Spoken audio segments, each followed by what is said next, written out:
Vision is the pursuit of what you love, not the pursuit of what you don't, which is typically how entrepreneurship starts, right? Here's the pursuit of what I don't want. I'll suffer for a future later, but then eventually you get to a place where you're like, okay, well, at what point do I cash this check? At what point do I actually start loving what I do? Most entrepreneurs, like true, like purebreds, can't sit still. So the goal is not like, we're gonna paint this vision where you get the financial freedom and you play mahjong 6 hours a day like that. That's not the goal.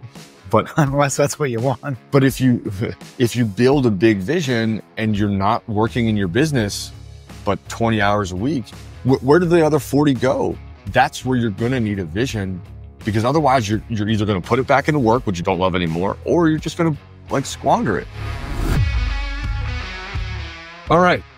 So if you've been paying attention to our last couple episodes, you know that we've been digging in on vision for now a long time. Our entire business is centered on vision, but the idea that we can model all the way through what a vision is on a podcast has been our intention. So that whether you are clear on your vision, maybe you feel lost, maybe you feel without one, maybe you feel stuck, maybe you don't even know where to start, you can get a head start with us. And you could start to put together the pieces with a little bit more structure than just leaving you out with just hope that you would eventually figure this out. I think that when you don't have vision, nothing makes sense and hardship feels harder. So our objective has been to put together a sequence and get you closer faster. We talked first about vision and why it's important and how like seeing ahead really helps you make better choices. The next place we looked was perfect day to really help organize what an ideal state would be. And the perfect day and what we really talked about there is more about you being able to recognize what you want. So we use the ideal state to cloud that or to create that. And then today we're going to talk about the triangular structure of vision that we use. We can walk you through a couple different of the pillars of that, why it's important and where you can start.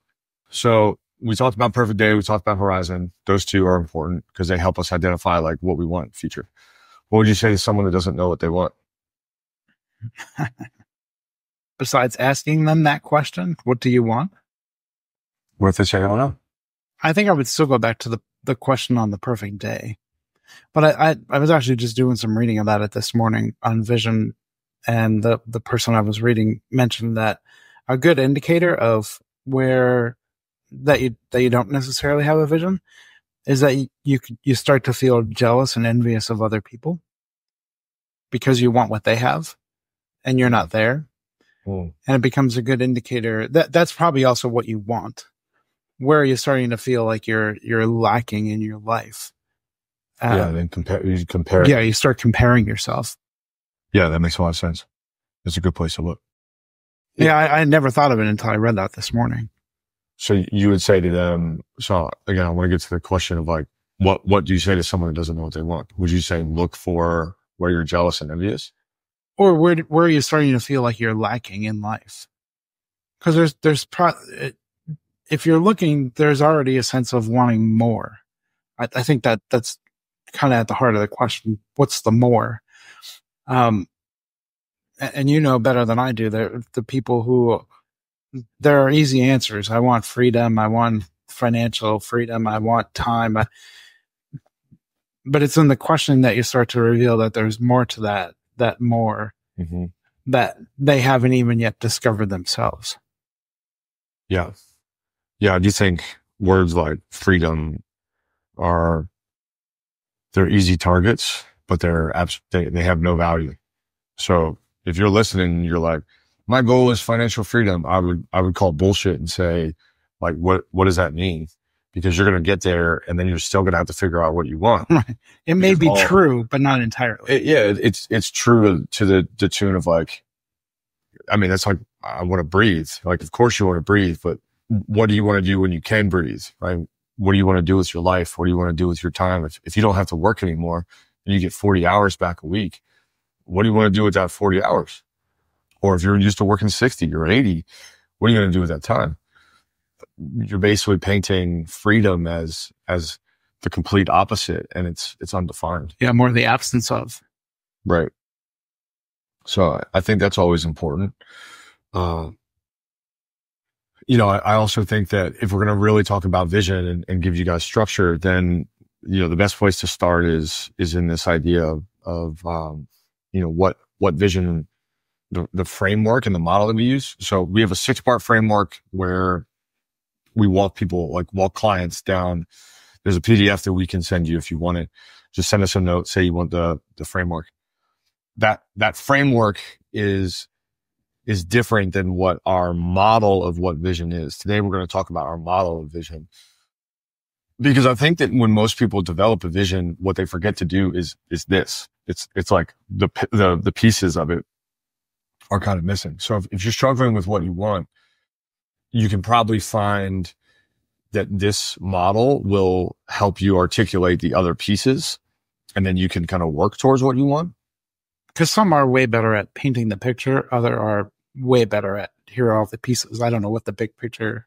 True. But I know all these pieces are there. Yeah. And you may have certain things figured out that allow you to move forward. But I'm willing to bet that most people out here that are listening, you want vision, because vision will help you navigate anything. It will literally help you navigate anything. In that, we also idolize visionaries. We idolize it in language. We just, right? We say that person's a visionary. But if you look at the top 5 influential people on the planet right now, they're all visionaries. And that's what they have that other people don't. They can see something that others can't. And people love them or hate them. I would say people love them or are jealous of them.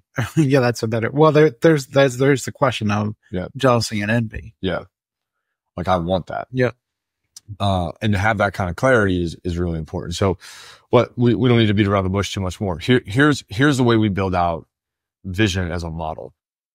So we build a triangle, we write a triangle out, draw a triangle. At the very top, you have your vision, which is essentially the things that you want, right? The actual descriptions, the details, and all the different metrics of what you want. In the bottom left of that triangle is the void. So the void is everything that you've got to cut, everything you say no to, all the space you create. It's the checks that you no longer allow to be cashed, the obligations that you trim, the relationships that you have to sequester and set to the side. And if you've ever really grown where there was an intention to grow, you probably already know how difficult the void can be. But the void is really important. And most people, when they build a vision, the reason they get stuck, if they do have a vision, is they refuse to cut. They refuse to let go. They refuse to say no to their current circumstance so they can get to the next level. So the void is our bottom left. And then our bottom right is values. Values are your permanent priorities, not something like family, right? Family is abstract, just like saying financial freedom is abstract. Values would be really like key words that help you identify how you do anything. So family is an example of how you spend time with the people that you love, but values would be a better description of is it presence that you value? Is it adventure that you value? Is it, cooking dinner together that you value? It would be a bit more descriptive than just sort of the abstraction of family. So we have vision, void, and values. So vision is where you're going. Void is what you're leaving. Values is how you're going about this journey. And then in the middle of that triangle, we have your future self. We have the person you're becoming. And the reason that is sort of the middle is that your values, your vision, and what you cut, your void, ultimately tell you who you have to become to bring that vision to life. They tell you about the habits that you may need to cut. They tell you about the values that you need to hold, and they tell you about the decisions that you need to make. So that it really sort of paints this picture of who you're becoming, how you lead, how you communicate, what you do day to day, how you take care of your health. But there's so much detail in that. And that model is something that we really lean on to make sure that leaders are growing, because a lot of them have gotten to a place where the growth path that they're on does not excite them anymore. That is definitely the common theme. In looking at the three of them, is there, when you're working with someone, can they start anywhere on the triangle? For sure. Yeah, I think that's a really good. Because a lot of times, sometimes it's easy for people to say what they don't want. For sure. So yeah. What am I cutting? So I can figure out what I'm cutting. And in a way, you start where you feel most energized. So maybe you feel most energized about vision stuff and you're like, I can see this, I can imagine this, and I can dream this, and this is what I've always wanted. Because then it's a question of how am I getting there? And yeah. And the real trick in vision is not to get stuck up in how, and not to get stuck on, what's the step and step 2 and step 3. We just want to paint. But yeah, you can start with void. You can start with the things you don't want. You could start with maybe your values or the values that you want to hold. Maybe that you've been valuing business and work so much and putting so much time and energy into that you're like not paying attention to relationships. You're not paying attention to connection. Connection is one that we hear a lot in values. And people are going about building in a way that essentially prevents connection. So connection with family, connection with friends, connection with team, is being relegated out, even though it's something that they really care about. Do you help, like, we'll use connection as an example. Do you help them define what that value is? It has to be defined. Yeah, it definitely has to be defined because these words, I mean, you can use them in so many ways. Right. So it is really important. It can mean nothing. Yeah. I mean, I could say I value fitness. Right. But like, what does that mean? Right.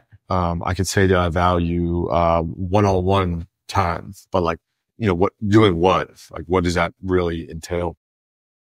I think another one that comes up often is like adventure. People say travel, right? Yeah. And I challenge travel. If you immediately go to travel, you're like, yeah, that's one of my values. I would say it's not one of your values. It's the method to get your value.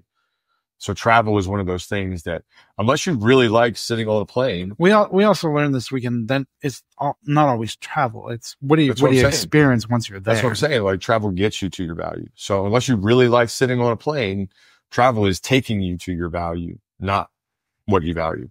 So it might be, I value other cultures and other perspectives. That's one that's come up.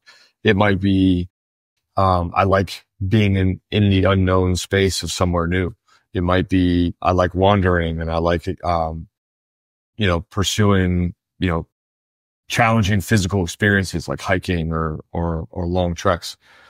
But typically travel is not the thing that we want. It's the method to get the thing that we want. Just like when we say, I value family, like, sure, you value your family. I expect that to understand right, that.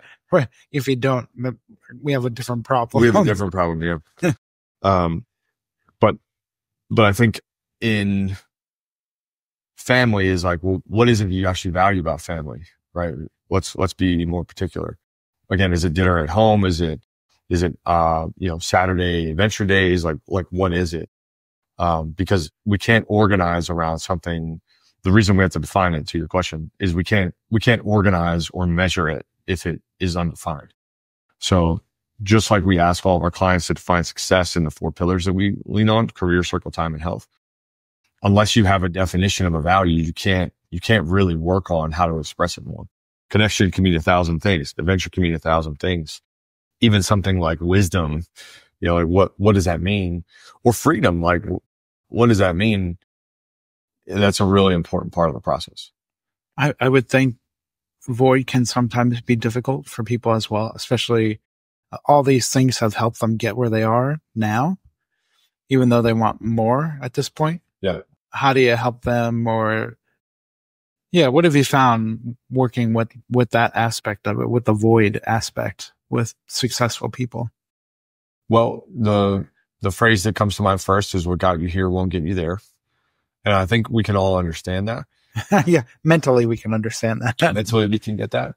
But there is fear related to change. When people say they want to get to the next level and they want to build a big vision, what I think they expect is, and what I expected was that when I start to get this thing outlined, things would just naturally shed themselves and I would not have to deal with it. Yeah, right? yeah. I wouldn't have to reject. Right. I wouldn't have to defend, and I wouldn't have You wouldn't have to end. Yeah. I wouldn't have to articulate that, like, there's a wall now. Yeah.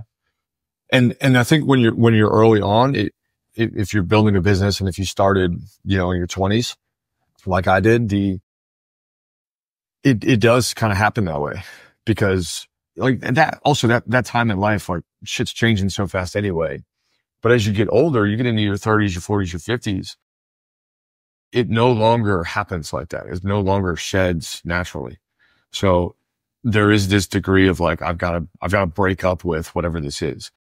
And we hold on to those. I hold on to those things because. And it doesn't mean one's bad or good. It doesn't. As you age, I think life, you learn that there's grieving to just about everything. Yeah. Yeah. And there's this fear of like, I'm going to be alone, I think, in some of it, or I'm going to say the wrong thing. But, when you start to build a vision, if you want to chase something big, you're going to have to let go of something small.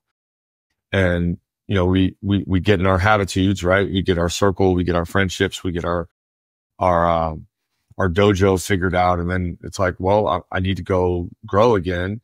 I've got to let go of this. I got to say goodbye to the 13 guys that I go to, class with every Tuesday, or, I've got to let go of my trainer. I've got to let go of the city that I live in. I got to let go of the car that I love. Like whatever it is, there's a letting go that no longer comes easily. And someone has to be willing to, let go. It's like they're holding on to the wall and they're trying to jump off the cliff to like fly. And it's like, well, I don't want to let go of the cliff. Like, no, that's fine, but you'll never fly. Yeah, you have to give up flying then. So you're essentially giving up what you want at that point. And that sort of becomes the comedy of it all in its own way, right? The letting go to fly isn't letting go of what you want. It's letting go of what you wanted. And that's very different, right? It is what you wanted, but it's not what you want anymore.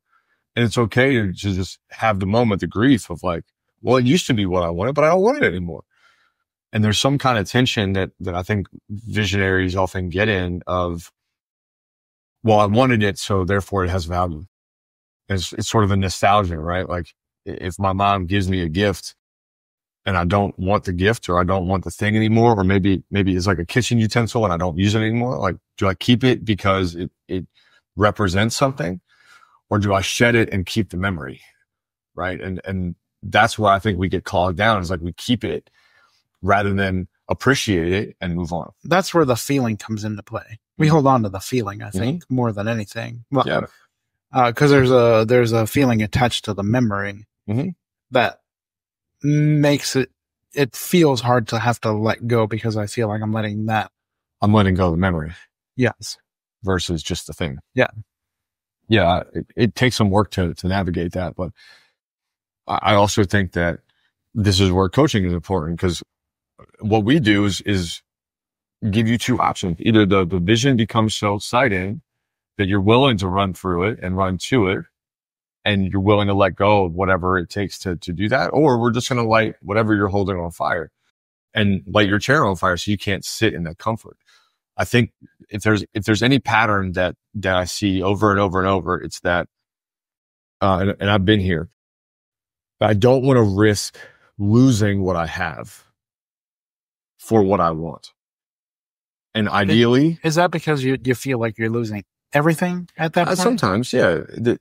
I'd be losing me, right? I'd be losing, maybe that's the who I am. Of it, yeah. I worked really hard for this. Like, yeah, I don't want to sell the car that I bought. I bought that the first time I made $1 million. Like, fuck, I want that car. Like, but that car. Like, that's where all your old stuff starts to come into play. Cause when you're younger, it's about fitting in and what are people going to think? And like all of that begins to, when things start to rock a little bit, all of that begins to come back into play for you. Yeah. It's nostalgia, right? It's the object represents the memory, but the journey of entrepreneurship is really about who you become in the pursuit of the things that you want. So you can't take away a tiger's stripes. Like you've earned your stripes, whoever you are. Like, I appreciate you being here and listening. And I want to remind you that you cannot have your stripes taken away. Even if you take away all your money, take away all your business, take away all your success, like you are still a person that has built this. You can build it again. That's why when people like they build a business and it collapses, the next one is built so much faster, because you can't take away the experience. Yeah. That's where the wisdom comes in. Definitely. And you do it better typically, right? Yeah. I could definitely attest to that. But the idea that, If not, you haven't learned your lesson yet. True. I suppose that is an option. The idea that, we're gonna set your past on fire is some of the stories, certainly some of the beliefs that come with that, but also like this belief and this pattern that keeps you in, I can't have that. I can't have what I want. It's too big. It's not worth it, et cetera. And most notably, a lot of the guys we work with are dads too. It's also interesting because most of them have kids at really, really critical ages, where the pursuit of the dream is actually a really good and important lesson for them to see their dad go for something versus a dad that's successful but static, right? A dad that's settled. Correct. And we usually meet them at that place where they want it all. They want both that relationship with their kids and success in business. Mm-hmm. I think that's one of the big differences, that there's an awareness that all of this is important. Yeah. Yeah, certainly. And it is. Maybe your vision. But you don't start that way all the time. Well, I was going to say your vision early probably was very lopsided. Correct. Like it was just business. Correct. Right? It was just money and it was just success. And like once you got there, it felt like you then have the rest, like they would fall in line. And you're probably at a point where it's like, well, shit, not only did they not fall in line, but they fell out of line. Right, exactly. Because I feel so far away. But this is the shedding thing, right? Because you'll build and do whatever it takes and shed whatever it takes to get there. Then you get there and it's like, oh man, I don't know that I can shed anymore. And if you need your seat on fire, get to that point and your relationships are falling apart. Yeah. Your seat will be on fire quickly. Yeah. You'll figure out how to move very fast. Yeah. Your spouse will remind you. Yeah. Yeah. Through this model, right? What we're looking for in almost all cases, as we identify vision, void, and values and really future self, is what do you believe about yourself to why you can't go bigger? And most of the time, bigger is not a function of, it's not like a magnitude. It's sort of an intentionality. So it's not like I have to, like, I don't need a private island and I have a good life. You know what I mean? Like people are typically at a good life when they come to us. So it's not like, oh man, I earn 50 grand a year and I need to figure out how to get to 300 so I can provide for my family. Like most of our clients have worked really hard to be there. But then there's like this whole thing about like, well, if I keep playing the game this way, I don't think I'll like the game. I really don't think I'll enjoy the game. And that's like if I change it, then I won't like the new game. No. Well, maybe that might be true because I've learned to love this game, but this game isn't working anymore. I don't think that's true. I think I've learned to accept this game, but like the fear is that I won't like the game in the vision, that I won't like how I go about the vision because because they know, and you probably know if you're listening, that who you became to build the business successfully was like a cutthroat. I'll do anything. Oh yeah. And I was going to say, if I'm not getting there, work harder. The vision helps it work easier. Yes. And that's a big shift for all of us, I think. And you won't go back into old patterns especially if you build it this way, where you have vision, void, and values like really outlined. You won't fall back into those old patterns that make you feel like I'm sacrificing everything I love. Yeah. In ideal case, right? And what we're really good at, I think, bringing out of people is vision is the pursuit of what you love, not the pursuit of what you don't, which is typically how entrepreneurship starts, right? Here's the pursuit of what I don't want. I'll suffer for a future later, which is accurate to some extent. But then eventually you get to a place where you're like, okay, well, at what point do I cash this check? At what point do I actually start loving what I do? And there are guys like that I admire that, certainly we could look at like the visionaries that live on another stratosphere. We could look at like a Musk. That guy loves what he does. That guy would do it all day. But I think even beneath that are a bunch of small to mid-sized business owners who are really happy with their life, but also are pushing the boundaries of what's possible. They're impacting a lot of people. They're philanthropic. Like most entrepreneurs, like true, like purebreds, can't sit still. So the goal is not like, we're going to paint this vision where you get the financial freedom and you like, play mahjong 6 hours a day. Like that's not the goal. But unless that's what you want. But if you build a big vision and you're not working in your business, but 20 hours a week, where do the other 40 go? That's where you're going to need a vision, because otherwise you're either going to put it back into work, which you don't love anymore, or you're just going to like squander it. So vision will help you answer these questions of like, what doesn't fit? How do I go about this? And then what am I really trying to build? And in that, we have to address all the beliefs you have about why you can't do it. Typically, a belief that I noticed common is like, I'd have to start at the top. Like, I don't want to build from the bottom again. I want to start at the top. I want to hack my way through. More often, that's about impact, right? Somebody will have like an impact goal of like, I don't know, working with kids in education, or, foreign aid, and like supporting a foreign country, or school in a foreign country, or mission in a foreign country, like providing for people that don't have what we have, right? But it's also like, well, I need like $1 million. Like, well, hold on, man. Like we can actually build from the ground up. Maybe you start with 10 grand and see if you like it, and weave it into your day to day, just like you would anything else. Like you said earlier, if they have already been successful, the first 50 steps might go really quick in the first place, because they already know. Because they know how to do it, right? Yeah. But I think we almost put the anchor so high where it's like, I want to do $1 million worth of aid. Like, okay, well, let's start with 10 grand of aid. Like, what do you do with it? How does it work? Let's start building the systems around it, just like you did anything else. And then we flood it. That's the binary, that I'm either here or I'm here. Right. I'm out or I'm 1,000 steps in between. Yeah. So that's one. And we worked really hard to build that into the vision, right? Because the vision might be that $1 million, but then we really build the stairs down. That's important. The second one is that, for these softer edges, like non-business edges, relationship, health, adventure, those kinds of things, that the only way to play big is to like do what everyone else is doing in that category. So we end up mimicking more than developing. So when we develop a vision, we really need to pay attention to like, what do you want? Like, I used to borrow goals from everybody because they had such cool goals. And then at the end of the day, I'm like, I don't really care about this. I just don't. Even though you accomplished them. Yeah. Like, and I didn't care about them when I was doing them. Like, it wasn't like a fun thing for me. So like, one thing I've learned about myself is that I think I probably have said this on prior podcasts. Imitation is step one. That's it. It is step one. At some point, you have to be able to. You have to engineer it yourself. Yeah. What's really aligned, what's not. But that's step one. Yeah. Yeah. A good example of this is like, some of these adventure challenges that I see over and over and over, like, they sound great. Like, and I would probably sign up for them, but do I care about them? I don't know. Like, there's a group of buddies that, just did the rim to rim hike. I'm like, I mean, it sounds cool, but is that really what I want?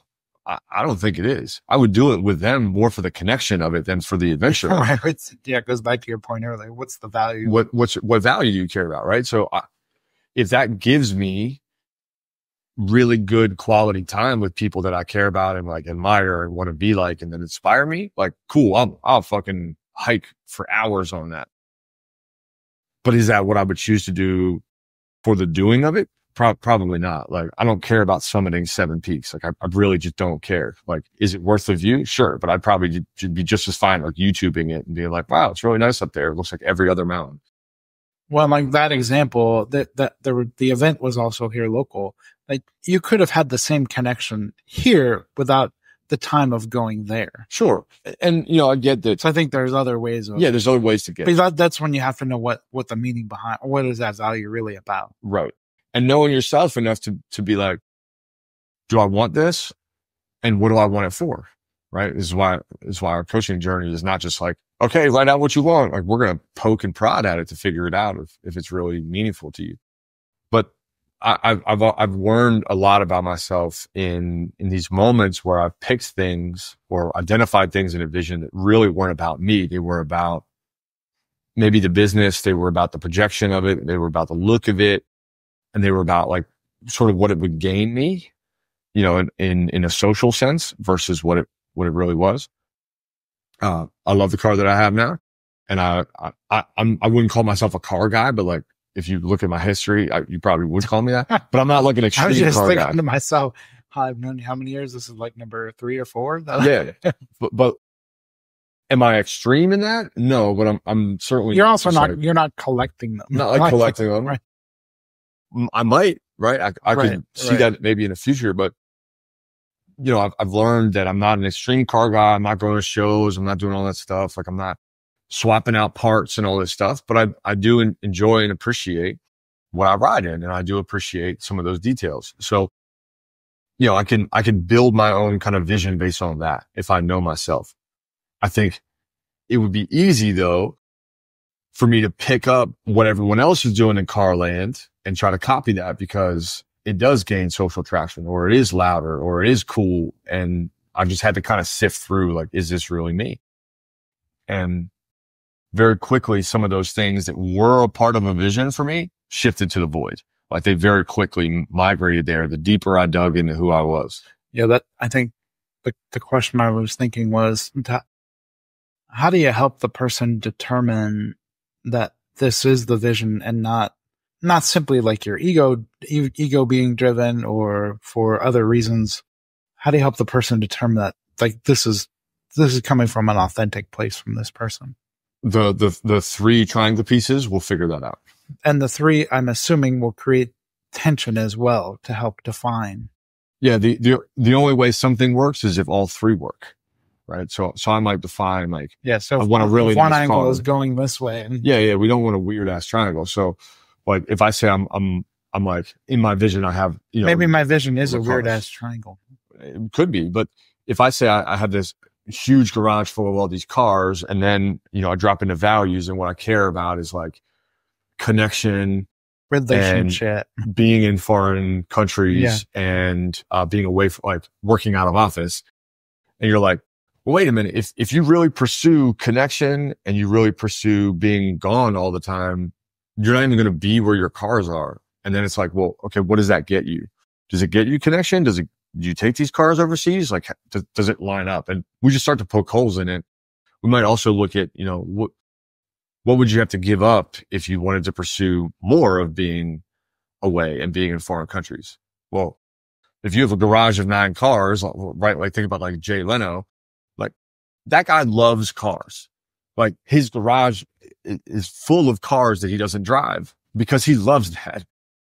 But most of us would be like, this is kind of a boring game. Like, I don't just walk around an empty, undriven car garage and feel excited, but I think he does.